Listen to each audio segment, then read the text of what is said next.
Bentornati a un nuovissimo aggiornamento meteo, iscriviti al canale per non perdere i prossimi contenuti. Da satellite notiamo la formazione della struttura del minimo depressionario sull'ovest Europa che insiste portando il flusso di correnti umide atlantiche verso l'Italia e qualche temporale con episodi di maltempo al nord e sulla Sardegna da inizio settimana. Infatti possiamo notare da questa grafica come si nota il caldo africano ancora presente al sud, specie sulla Sicilia e la Calabria, ancora a punte di 30 gradi. Correnti umide instabili invece si avvicinano già per portare dei temporali già sulla Sardegna a partire dalla giornata di lunedì 20 maggio per la spinta di correnti sud-occidentali. Possiamo notare da questa grafica come l'azione del vortice depressionario che insiste sul centro Europa portando qui dei forti temporali di rovesci, l'azione di questo minimo depressionario invece tra la Spagna e la Francia invierà dei flussi instabili, dei fronti temporaleschi che agiranno anche in parte sul Nord Africa. Un minimo depressionario porterà alla risalita di qualche temporale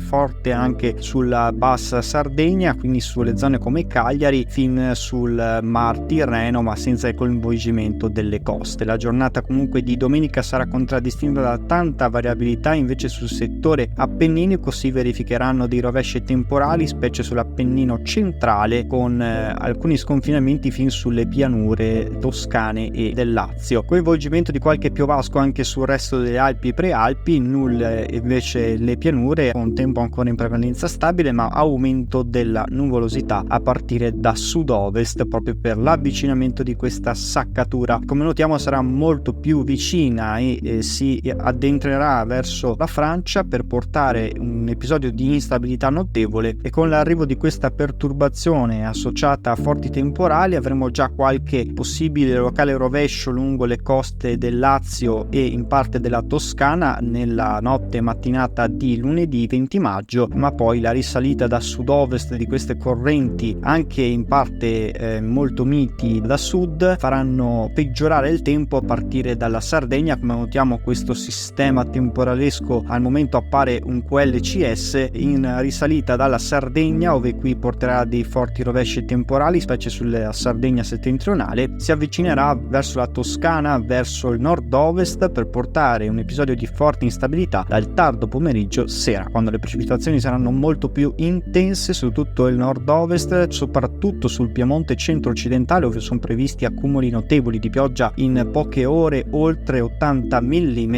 Peggiorerà in parte anche sul resto del nord, sull'Emilia nella serata di lunedì, per poi dirigersi verso il nord-est portando forti temporali e precipitazioni anche qui intense, specie sulle medio-alte pianure e sulle prealpi. Proprio sulle prealpi e medio-alte pianure del nord-est sono attesi accumuli oltre i 50 mm, con ancora nuove criticità idrogeologiche, possibile rischio anche di temporali, coinvolgimento nella nottata di martedì anche sulla Toscana e nuovamente sul Lazio, sull'Appennino centrale. Come vedete, l'instabilità si concentrerà fino alla mattinata di martedì, avremo qualche schiarita per poi riprendere le precipitazioni sul nord-est, in parte anche sulla Lombardia, su alte pianure del nord-est e sulla Lombardia si verificheranno forti temporali. La giornata di martedì sarà molto più instabile, soprattutto sul Friuli Venezia Giulia. Un miglioramento del tempo è atteso solo a partire dalla serata, quando la perturbazione si addentrerà sull'Europa centrale, condizionando il maltempo proprio su questi settori, mentre la serata di martedì sarà contraddistinta da un miglioramento del tempo con più schiarite e tempo sostanzialmente stabile. Al sud il clima sarà piacevole e soleggiato, con temperature che saranno comprese tra i 24 e i 27 gradi, ma il caldo africano sarà già lontano verso l'est Europa, verso la Grecia, quindi un cambio d'aria anche al centro-sud, con però assenza di precipitazioni. Anche la giornata di mercoledì potrà portare delle precipitazioni ancora una volta, soprattutto sulle alte pianure, sulle prealpi del nord-est, per l'azione di questo minimo depressionario ancora ben in atto verso l'Inghilterra, ma condizionerà ancora una volta il tempo sulle regioni settentrionali, mentre il sud sarà nuovamente coinvolto da tempo stabile. L'anticiclone rinforzerà e la giornata di giovedì porterà a un nuovo peggioramento del tempo. Una tendenza ancora da confermare, ma si prevede una settimana alquanto movimentata, con l'arrivo di una nuova perturbazione che si addentrerà sul Mar Ligure nella giornata di giovedì, portando di rovesci temporaleschi ancora una volta su tutto il nord, specialmente sulle medio-alte pianure. Il rischio di precipitazioni, come detto, sarà basso al sud, dove qui invece il clima sarà nettamente più mite, con valori massimi anche oltre i 28 gradi sulla Sicilia. Come sempre, per maggiori dettagli consultate i prossimi aggiornamenti che vi daremo nel corso delle prossime edizioni.